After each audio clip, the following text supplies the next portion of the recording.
to politics. Just right. The revolution hasn't yet come. But I mean, you said that you haven't been a member of the Communist Party for decades now, and you said to me in the course of writing the book that you didn't necessarily think there was an ism into which you sort of wholeheartedly fit, and yet Marxism is still the lens. Is that the right? Well, I just think it's hard to understand what's going on if you don't have that light shining on as well.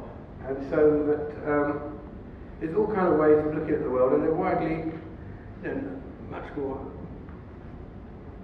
authoritatively studied and discussed than I'm capable of doing.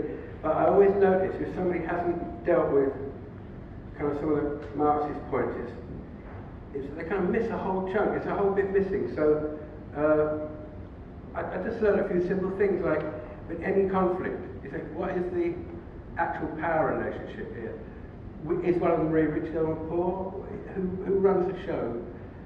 It's not, so that if any dispute that comes up, it's not the only light, but without it, you don't understand. Like if you say at the time what they call the Troubles in Ireland, if you just think it's an attitude problem between Catholics and Protestants or something like that, you're not getting it.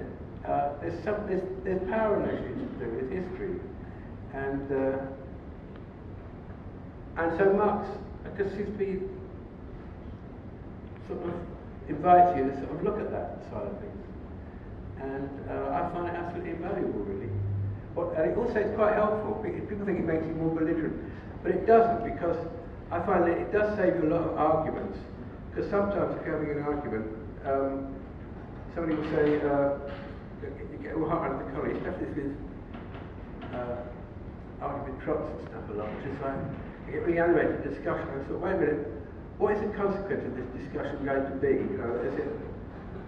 Are we just here sort of waving ourselves at each other, or is there some point, is there a consequence, a value from this discussion?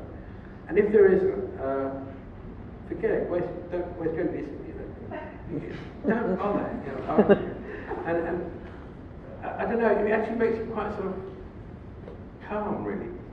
And I remember this, once on the radio, a woman called Libby Purvis had me on, and she's saying, oh, what are you on about now, or something like that. And I said, look, I really try to get it right at the time. I said, really, I'm quite calm. It's you journalists who get frantically looking at this every week about something completely different. I don't know how you can keep it up, That's it. Let's play one more Bernard dictatorship. You mentioned Karen Mentler. Yes. But we're going to play a track by the composer and trumpeter Mike Mentler. Yes. And things for ECM Records. But obviously his whole family is important to you. Do you want to say that now and then hear the music, or do you want to play a track first?